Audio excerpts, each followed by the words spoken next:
Ya, bismillahirrahmanirrahim. Assalamualaikum warahmatullahi wabarakatuh. Alhamdulillah, kita masih diberikan kekuatan oleh Allah Subhanahu wa taala sehingga kita bisa menyimak perkuliahan kita pada kesempatan ini. Jadi, pada kesempatan ini mungkin masuk pada pertemuan kelima untuk pembahasan mengenai filsafat ekonomi. Tapi karena kita berada di prodi ekonomi syariah, jadi kajiannya kita adalah lebih pada ekonomi Islam. Ya, jadi pertama dalam materi ini bahwa kita akan mengaitkan antara ekonomi Islam dengan ilmu filsafat. Ya, kita sudah belajar apa itu ekonomi Islam, kemudian pun kita sudah belajar dasar-dasar filsafat, sehingga setidaknya kita punya gambaran bagaimana menghubungkan antara ekonomi Islam dengan filsafat, sehingga kita menemukan suatu hal yang istimewa, bahwa ekonomi Islam itu punya sisi-sisi keunggulan dibandingkan dengan ekonomi konvensional misalnya. Pertama kita akan bicara dulu tentang filsafat dan sejarah pemikiran Islam sebelum kita masuk dalam terapan ekonominya. Bahwa filsafat itu kajiannya adalah berdasarkan sejarah perkembangan pemikirannya. Itu filsafat itu dibagi menjadi dua. Ada yang disebut dengan filsafat umum yang berlaku general. Di dalam filsafat umum ini, ya, dia lebih pada terapan. Misalnya di dalamnya fokus pada aspek metafisika. Dalam aspek metafisik itu ada aspek ontologi, kosmologi, humanologi, dan teologi. Oke, kalau ontologi itu kita pernah bahas bahwa bicara sesuatu hal yang ada. Oke, kalau kosmologi itu bicara hal-hal yang sifatnya kalau misalnya kita anggap ini yang ada di luar angkasa, yang kosmik, yang kecil-kecil gitu kan. Habis itu bicara humanologi itu bicara aspek kemanusiaan. Oke. Jadi itu ruang kajian dari filsafat umum. Kemudian berikutnya ada juga dipelajari tentang unsur teologi, tentang unsur-unsur tauhid ketuhanan gitu kan. Kemudian dalam hal filsafat umum ini juga ada unsur epistemologi, ya, tentang misalnya alasan mengapa sesuatu itu ada gitu kan. Dan aspek aksiologi yang mempertanyakan tujuan atau sasaran sesuatu itu ada, apa sih maknanya gitu sih, apa sih gunanya gitu kan. Oke, kemudian berikutnya ada filsafat khusus. Filsafat khusus inilah yang fokus pada bidang-bidang tertentu, ya. Misalnya ada filsafat hukum, ya, yang fokus pada terapan sisi bidang kehidupan, ya. Kemudian ada filsafat sejarah, ada filsafat moral, ada filsafat ilmu. Nanti kita akan sampai pada filsafat ekonomi. Jadi filsafat ekonomi Islam itu adalah salah satu bagian dari filsafat khusus. Ya, jadi dia merupakan bagian dari filsafat pengetahuan yang atau misalnya disebut dengan epistemologi. Oke. Misalnya lagi ada filsafat ilmiah. Ya. Jadi tadi ya ada filsafat umum, kemudian ada filsafat khusus. Filsafat umum itu yang berlaku umum, misalnya aspek dia tidak fokus pada bidang keilmuan tertentu. Tapi kalau misalnya humanologi kan, humanologi manusia. Nanti kita akan belajar antropologi, akan belajar sosiologi, akan belajar geografi misalnya, demografi. Teologi misalnya nanti akan ada misalnya akidah atau mungkin perbandingan agama atau apalah gitu kan. Jadi kalau filsafat khusus fokus pada satu bidang. Oke. Kalau misalnya tinjauannya ini adalah yang akan kita pelajari. Filsafat ekonomi Islam itu nanti kita tinjau dari aspek ontologi, dari aspek epistemologi, dan dari aspek aksiologi. Sebentar kita akan bahas bahwa filsafat ekonomi Islam itu fokus bicaranya itu adalah pertama, mengapa sampai ada ekonomi Islam, ya? Kenapa ini sampai ada? Kemudian berikutnya aspek ontologinya adalah esensi atau pokok bahasan atau keberadaan ilmu ekonomi Islam itu gimana? Baik tinjauan sejarahnya maupun tinjauan prosesnya maupun tinjauan di masa mendatang. Oke, hakikat atau objek ekonomi Islam apa? Apa saja yang dipelajari di sini? Sasaran daripada ekonomi Islam itu apa? Nanti kita akan mendeskripsikan bahwa benar ekonomi Islam itu berbeda dengan ekonomi konvensional karena hakikat objeknya itu beda gitu kan. Kalau misalnya memang fokusnya di produksi, konsumsi, dan distribusi, mungkin itu adalah ekonomi konvensional yang berlaku umum. Tapi kalau misalnya tinjauannya tinjauan syariah, maka ketiga aspek ekonomi tadi, konsumsi, produksi, hingga distribusi tadi, itu diatur dalam aturan syariah gitu kan. Bagaimana produksi yang bagus misalnya, yang baik, yang halal gitu kan, ini nih masuk dalam rekomendasi syariah. Distribusi yang bagus misalnya seperti apa sehingga muncul misalnya tafsiran ayat-ayat ekonomi misalnya, sampai pada misalnya gini, dalam distribusi itu kan misalnya ada pengukuran, ada timbangan, sampai misalnya Allah menurunkan ayatnya bahwa dilarang untuk mengurangi timbangan, wailul lil mutaffifin gitu kan. Jadi dilarang untuk mengurangi timbangan. Ini adalah aspek distribusi. Kemudian habis itu misalnya aspek konsumsi, juga konsumsi seperti apa yang direkomendasikan. Jadi kalau misalnya kita sudah dapat uang ya, habis itu misalnya uang itu kita pakai, itu Islam melarang orang untuk mengumpulkan uang. Oke, itu hukum-hukum syariahnya. Bahwa kemudian berikutnya ada aspek epistemologi ekonomi Islam ya. Bahasannya adalah epistemologi itu kemarin tentang gunanya apa gitu kan. Kemudian bahasannya adalah nanti dalam epistemologi ekonomi Islam ini, pertama bagaimana metodenya, cara menyusun ekonomi Islam gitu kan. Jangan sampai caranya sama dengan ekonomi konvensional. Kemudian berikutnya bagaimana metode ilmiah ini membantu dalam pemecahan masalah dalam ekonomi Islam.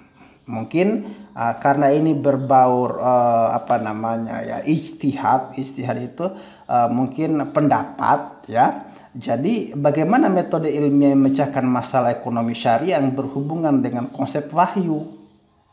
Bisa nggak masuk aspek-aspek logika dan pertimbangan rasional sehingga menambah kualitas wahyu dalam terapan ekonomi syariah itu sendiri.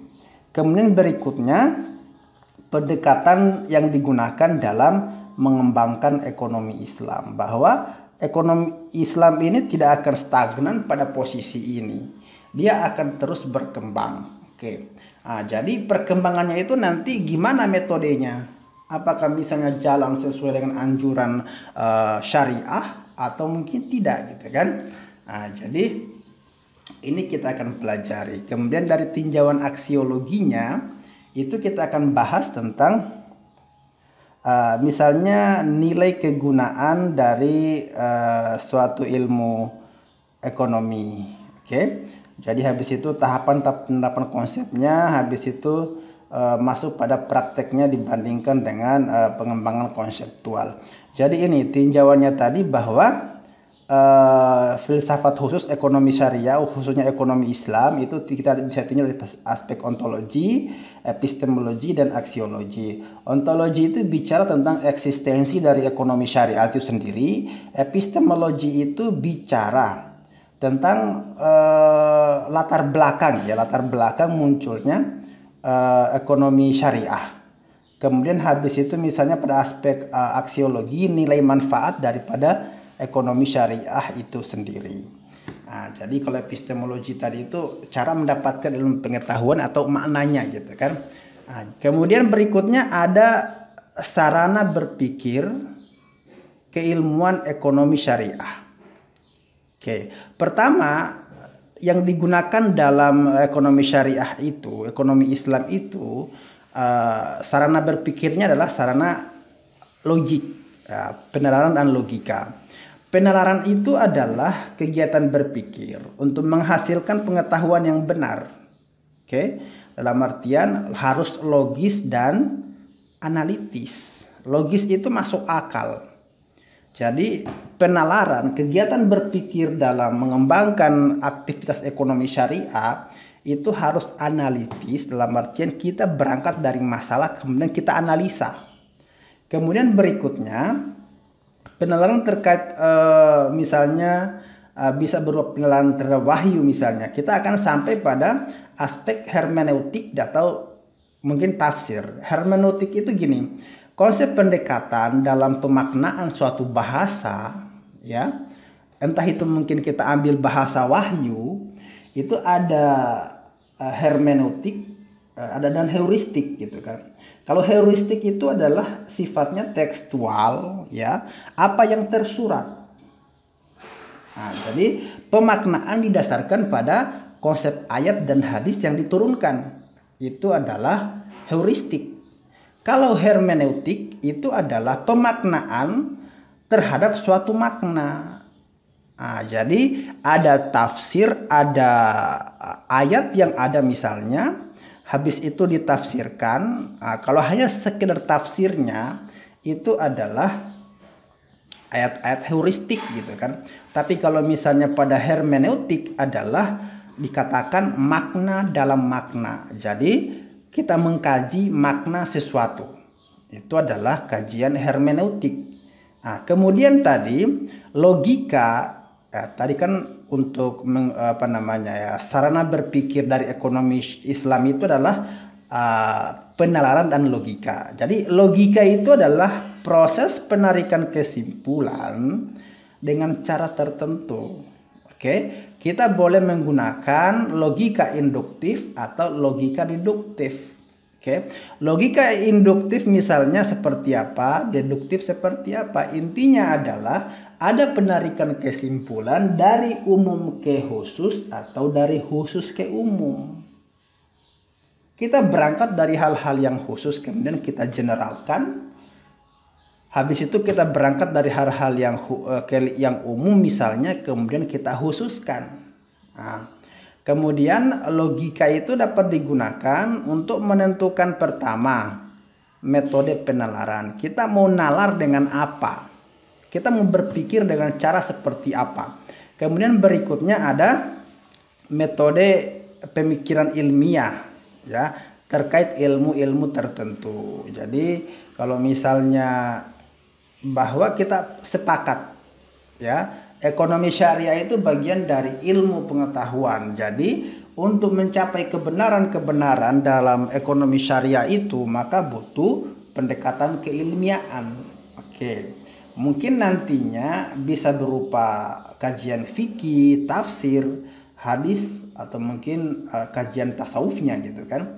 Habis itu dalam logika juga, ya, bisa menentukan aspek bahasa, aspek matematik dan statistika. Jadi gitu. Nah, kemudian pendekatan fikih, ya. Jadi tadi untuk berpikir dalam keilmuan ekonomi Islam tadi, maka sarananya tadi boleh pakai penalaran logika, ya, boleh juga menggunakan pendekatan fikih. Oke. Nah, jadi kita akan dibenturkan pada dua definisi. Jadi yang kita kenal misalnya ada fikih, ada usul fikih. Ya, kalau usul fikih itu membahas tentang hukum syara, oke, dari sisi asas yang dibangunnya. Dia dibangun atas asas apa dan apa. Kalau fikih itu hukum syara yang bersifat praktis, digali dari dalil yang rinci. Jadi kalau fikih itu tafsiran dari dalil, bisa berupa ayat atau mungkin bisa berupa hadis misalnya. Akan tetapi usul fikih itu adalah kajian ya dari sisi yang mendalam terhadap konsep fikih yang ada. Jadi gitu. Nah, kemudian nanti mungkin akan ada hubungannya dengan kaidah lughawiyah ya. Yang nantinya akan berangkat dari kesimpulan, akan menjadi kesimpulan dari aspek bahasa-bahasa Quran atau bahasa-bahasa hadis.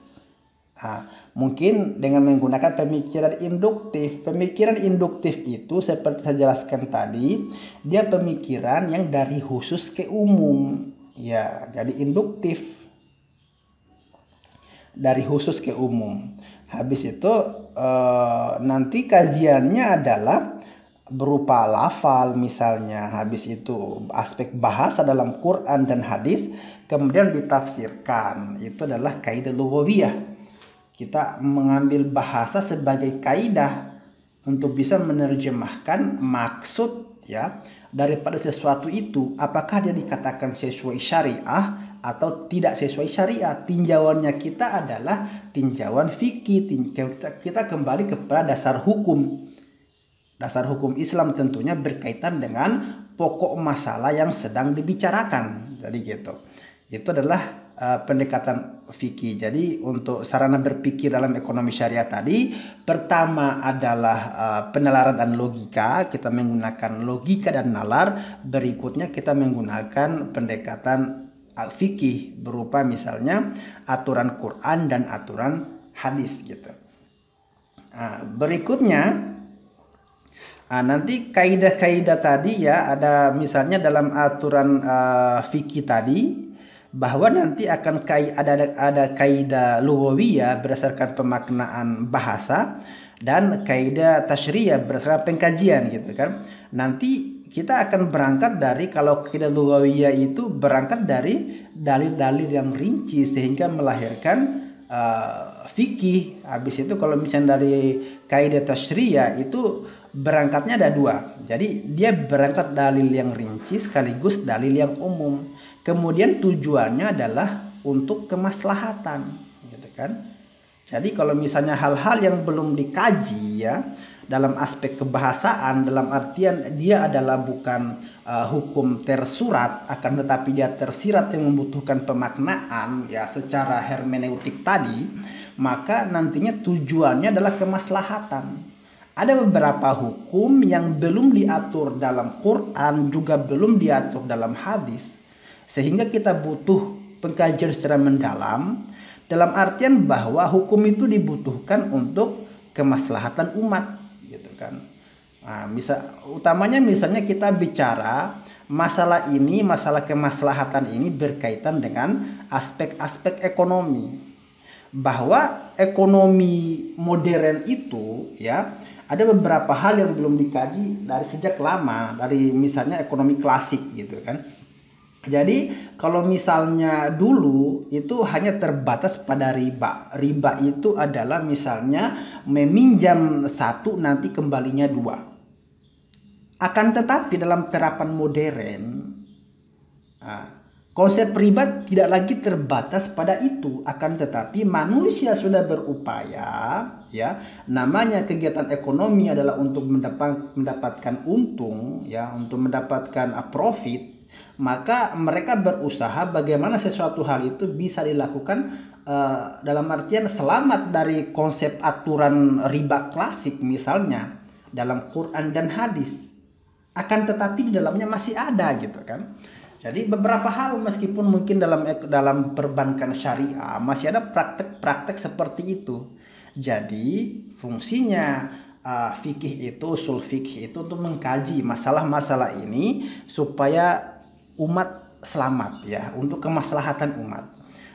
Jadi pertama adalah kemaslahatan umat yang dimaksud adalah kemaslahatan manusia secara utuh ya, secara menyeluruh tanpa terkecuali, ini harus maslahat gitu kan.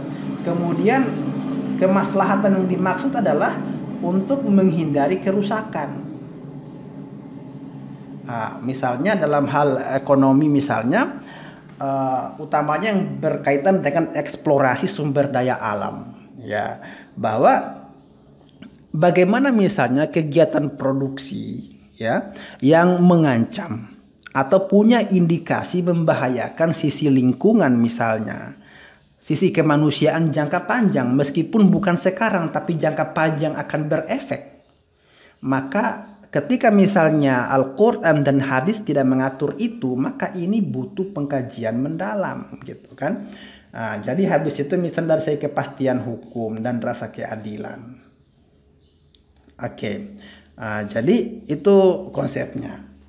Kemudian kita akan melihat ruang lingkup dari ekonomi Islam dan ekonomi konvensional. Oke. Nah, kalau misalnya kita lihat kalau ekonomi ini adalah EI itu ekonomi Islam, habis itu EK itu adalah ekonomi konvensional. Kalau ekonomi Islam itu cakupannya adalah 1, 2, 3 gitu kan. 1, 2, 3. Nah, jadi 1, 2, 3 itu adalah dia berangkat dari hadis, kemudian untuk keselamatan umat. Ya, dia konsepnya adalah berorientasi pada kemaslahatan umat. Nah, kalau misalnya ekonomi konvensional itu 4, 5, 6 itu ini alam sesaat ya. Nah, jadi dia konsepnya adalah pada konsep jin. Nah, habis itu misalnya dan aspek manusianya juga di sini dan alam sesaat gitu kan. Konsepnya dia alam sesaat. Nah, sementara kalau misalnya ekonomi Islam itu fokus pada pembangunan umat yang maslahat gitu kan. Nah, jadi kalau ekonomi konvensional juga bisa mencakup semuanya, tapi kurang konsen pada 2, 3, dan 1. Fokus pada kemanusiaannya. Oke. Berikutnya medannya, kalau misalnya bicara medan ekonomi Islam itu nanti ada medan al-haq ya. Kemudian habis itu medan yang sekarang, medan kebenaran dan medan yang sekarang. Jadi sekarang pun itu berdasar pada konsep medan kebenaran sesungguhnya yang tertafsir dalam Quran dan hadis. Kemudian berikutnya dalam medan ekonomi sekarang itu akan terbagi bahwa dia akan ada masuk dalam ekonomi konvensional, juga akan masuk dalam ekonomi Islam. Tentunya kita bicara masa mendatang gitu kan.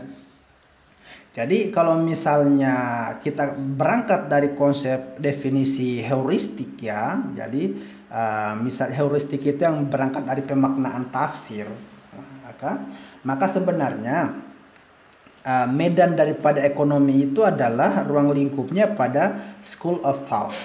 Artinya bahwa medan ekonomi itu berangkat dari berbagai mazhab pemikiran, dasar pemikiran. Kemudian berangkat dari misalnya ekonomi, institusi ekonomi. Utamanya misalnya kita bicara lembaga-lembaga ekonomi Islam yang berkembang sekarang, mulailah misalnya perbankan syariah, pegadaian syariah, atau apalah namanya begitu. Nah, jadi akibat dari institusi syariah ini, ekonomi syariah ini melahirkan beberapa kebutuhan hukum untuk bisa mendefinisikan itu.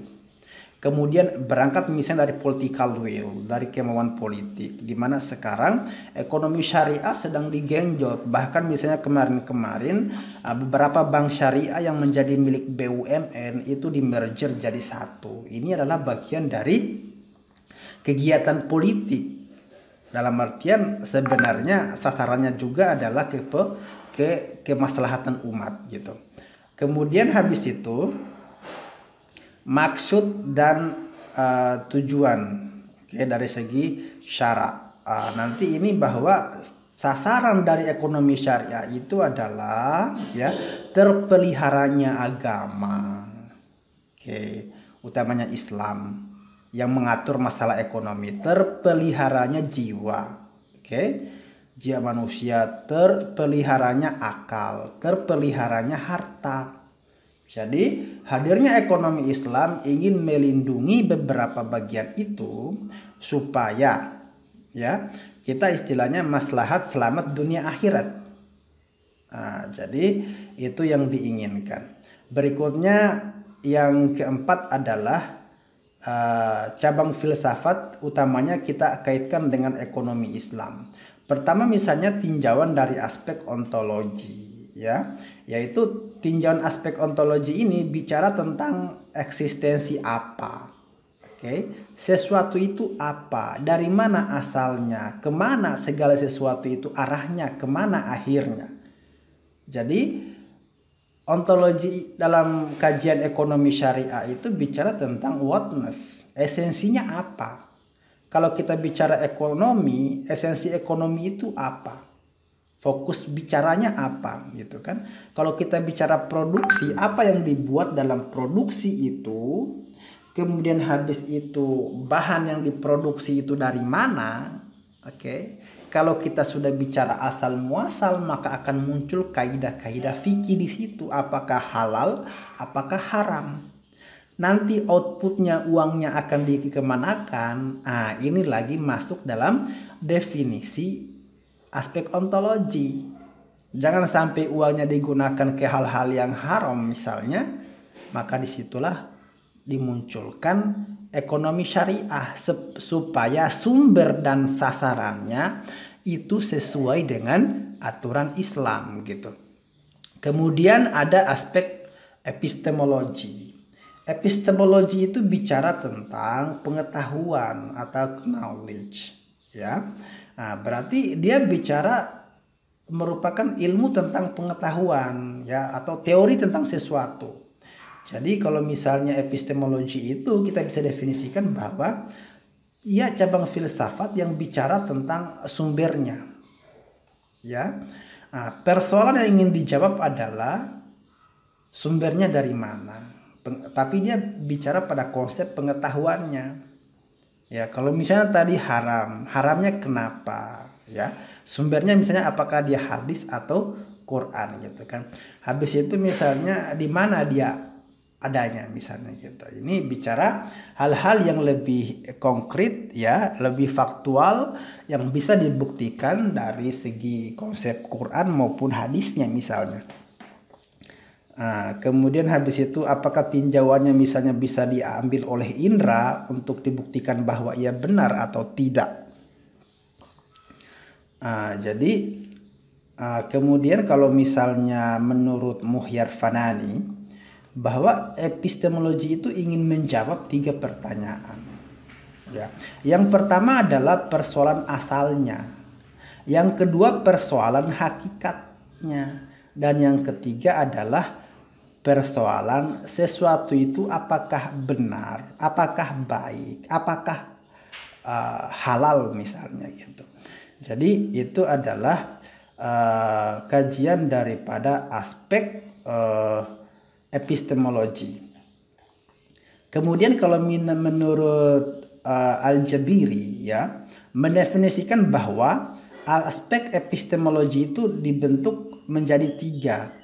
Ada yang disebut dengan epistemologi bayani, yaitu keilmuan ya yang dapat dianalisis dengan merujuk pada teks yaitu Quran dan hadis. Jadi ini epistemologi banani yang bisa dibuktikan oleh Quran dan hadis. Habis itu ada epistemologi burhani, yaitu dengan menggunakan rasio. Kalau tadi dengan Quran dan hadis, yang ini dengan penalaran rasio sesuatu itu baik atau tidak, yang difasilitasi oleh logika.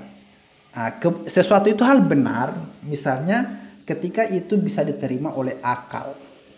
Oke, ada namanya lagi epistemologi irfani, yaitu bicara tentang intuisi, bahwa sumber pengetahuan itu, sumber kebenaran itu adalah intuisi.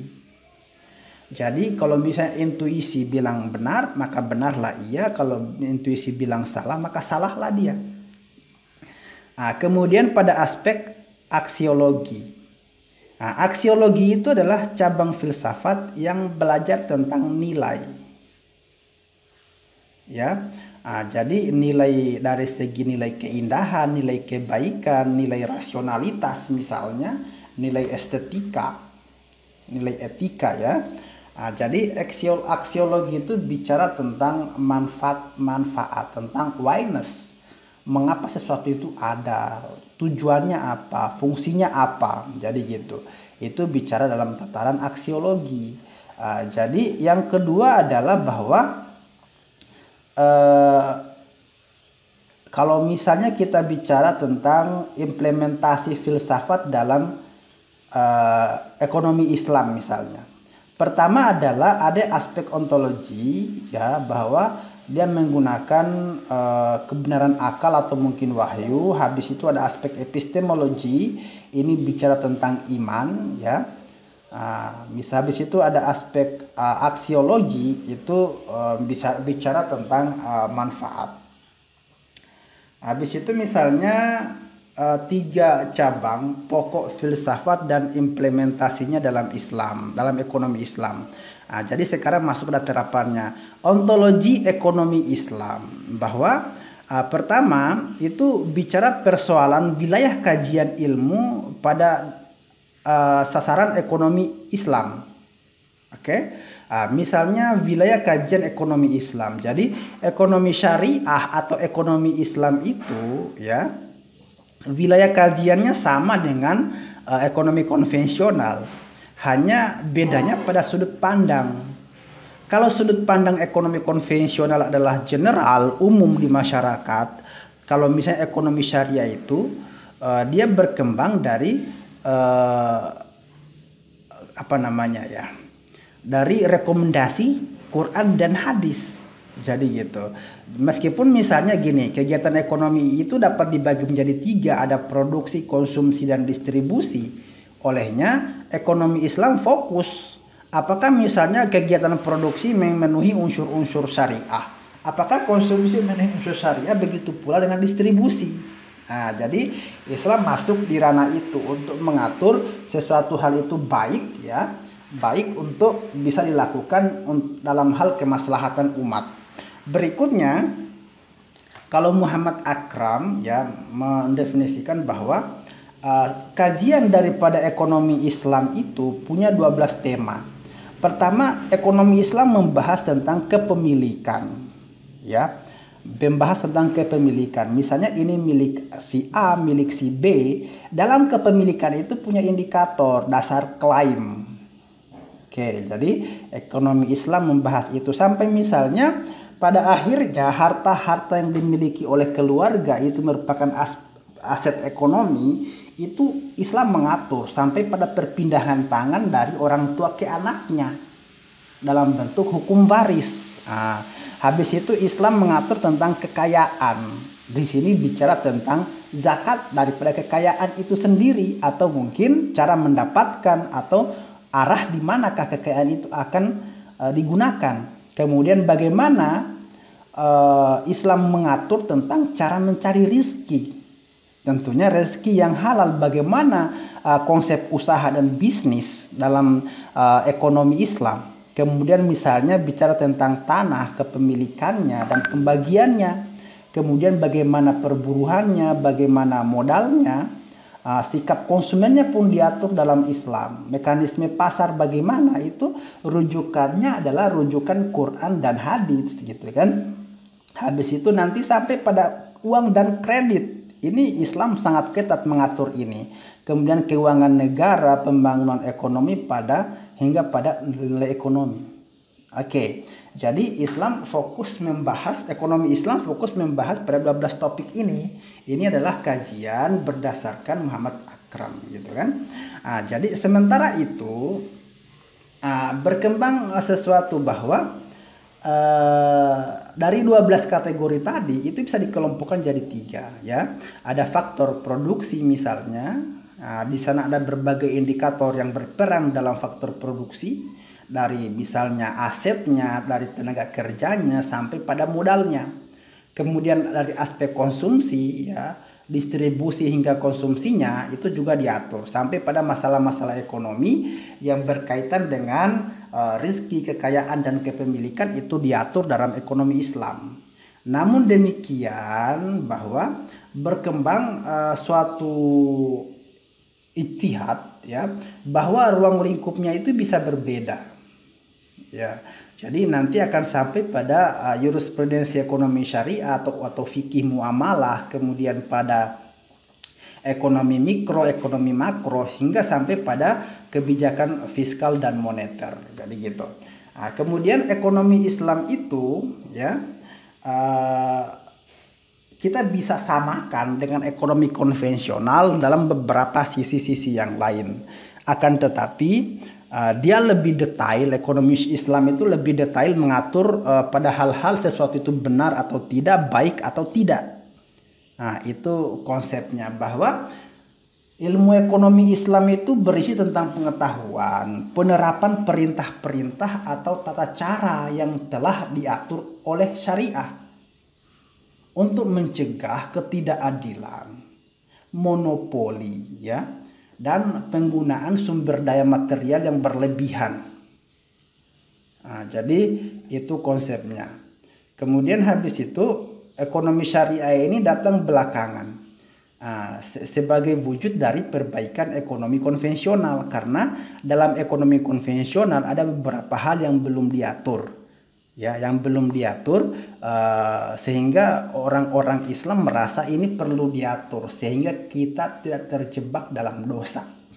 Jadi gitu. Kemudian ada struktur ekonomi Islam, ya. Jadi struktur ekonomi Islam itu misalnya tinjauannya bisa berbagai macam sudut pandang. Jadi misalnya kita boleh ambil dari filsafat ekonomi Islam. Jadi asas pokok filsafat ekonomi Islam adalah konsep ketauhidan, bahwa kita kembali kepada konsep ketuhanan, kebaikan sesuatu atau keburukan sesuatu berdasarkan perintah Tuhan, gitu kan.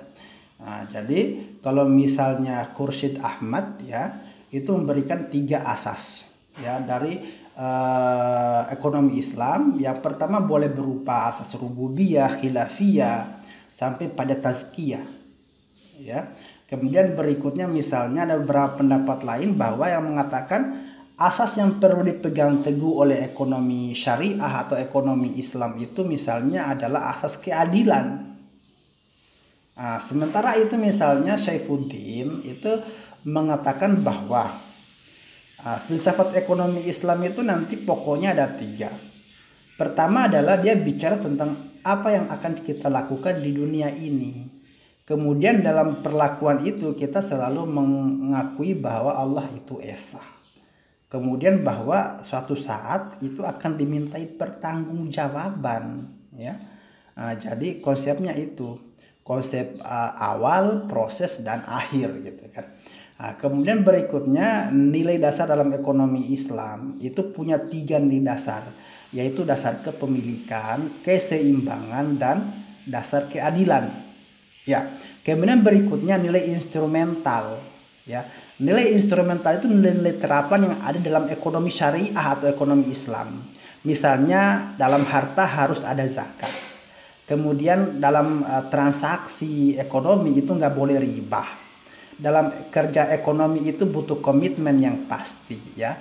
Kemudian berikutnya butuh jaminan sosial dan hal misalnya berkaitan dengan peran negara dalam pengembangan ekonomi syariah. Jadi kalau sumber pengetahuan ekonomi Islam, ya, ekonomi Islam itu sumber pengetahuannya pertama berbasis Quran, kemudian habis itu berbasis hadis, berdasarkan ijma, ya, berdasarkan qiyas. Jadi semuanya dikembalikan pada dasar hukum yang sebenarnya sesuai aturan syar'i, strukturnya. Quran dulu, kalau Quran nggak mengatur itu hadis, kalau hadis nggak mengatur itu ijma, kalau ijma nggak mengatur itu qiyas. Sehingga di sini bahwa orang-orang yang tidak tahu, ya, orang-orang yang tidak tahu, kalau misalnya ini pentingnya ijma dan qiyas, bahwa orang-orang yang tidak tahu itu tidak memikul dosa. Ya, karena yang berijma, yang berkiaslah yang memberikan fatwa. Nah, jadi kemudian ada karakteristik pengetahuan ilmu ekonomi Islam, itu paradigmanya adalah paradigma syariah, segala sesuatunya harus syar'i gitu kan. Kemudian berikutnya dasar fondasi mikronya misalnya menggunakan konsep musliman gitu kan. Kita konsepnya adalah orang-orang muslim sasarannya ya. Jadi sementara misalnya yang hal-hal yang lain itu sistem ekonomi sosialis itu misalnya kalau kita lihat dia tidak no private ownership of the mean of production, tidak ada kepemilikan pribadi dalam memaknai sebuah produksi. Jadi mengatakan bahwa kalau dalam ekonomi sosialis itu nggak ada kepemilikan pribadi, milik bersama semuanya. Sementara Islam tidak datang dengan bahwa ada milik pribadi yang tidak bisa diganggu gitu kan. Kemudian landasan filosofi ya. Landasan filosofi itu bicara tentang kepemilikan individu itu berlaku atas ketentuan. Ini adalah landasan yang mengatakan bahwa kepemilikan individu berlaku atas ketentuan Tuhan dengan tujuan mencapai keuntungan di dunia dan di akhirat. Ini adalah sistem ekonomi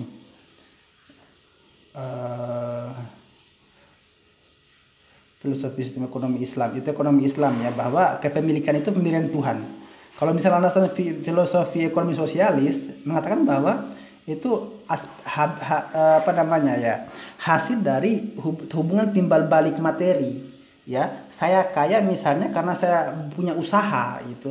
Saya berusaha ini misalnya karena ada tambang, baru habis itu saya bisa miliki atas itu. Jadi karena saya punya usaha hingga saya punya seperti ini. Jadi kemudian cara memperoleh ilmu ekonomi Islam ya. Jadi dia didapatkan dari pengetahuan sains ya, dari proses pengkajian logika. Habis itu bisa juga berasal dari pengetahuan praktik hasil perilaku masyarakat muslim khususnya. Jadi itu cara memperolehnya dari pengkajian logika, kemudian dari pengkajian wahyu. Ukuran kebenaran dalam ekonomi Islam ya. Ukuran kebenarnya tetap kembali pada konsep Quran hadis tadi. Beberapa sumber hukum dalam ekonomi syariah tadi dari Quran, hadis, ijma, kemudian kias. Habis itu ada aksiologi Islam, ekonomi Islam. Kegunaan ekonomi Islam untuk apa? Ini fungsinya untuk mengatur tatanan hidup orang-orang Islam, utamanya dalam berinteraksi dalam kegiatan ekonomi. Jadi seperti itu. Habis itu ada tata cara menyelesaikan masalah. Ini juga diatur. Kalau misalnya tidak kembali pada Quran dan hadis, bisa diatur dalam kesepakatan-kesepakatan yang lain misalnya. Jadi kalau misalnya ekonomi konvensional itu persoalan ekonomi muncul karena tuntutan pemenuhan kebutuhan manusia. Kalau misalnya, jadi dia proses pemecahannya itu bicara apa yang harus diproduksi misalnya, itu masalah. Bagaimana memproduksinya, kemudian itu untuk apa diproduksi, kemudian mengapa barang itu diproduksi. Sehingga Islam menawarkan jalan keluar bahwa pemenuhan kebutuhan manusia itu sangat luas. Dapat diperhatikan misalnya dalam Quran surah Al-Baqarah ayat 29. Jadi gitu. Kemudian berikutnya dari tafsiran ayat ini bahwa Tuhan itu telah memberikan kesempatan kepada kita bahwa apa yang diciptakan adalah untuk manusia dieksplorasi, akan tetapi tata cara eksplorasi itu juga memperhatikan aturan rekomendasi syariah. Jadi seperti itu. Jadi mungkin demikian untuk pembahasan kita pada pertemuan kali ini. Semoga bermanfaat. Silahkan disimak, nanti kita jumpa lagi dalam materi berikutnya. Demikian, Assalamualaikum warahmatullahi wabarakatuh.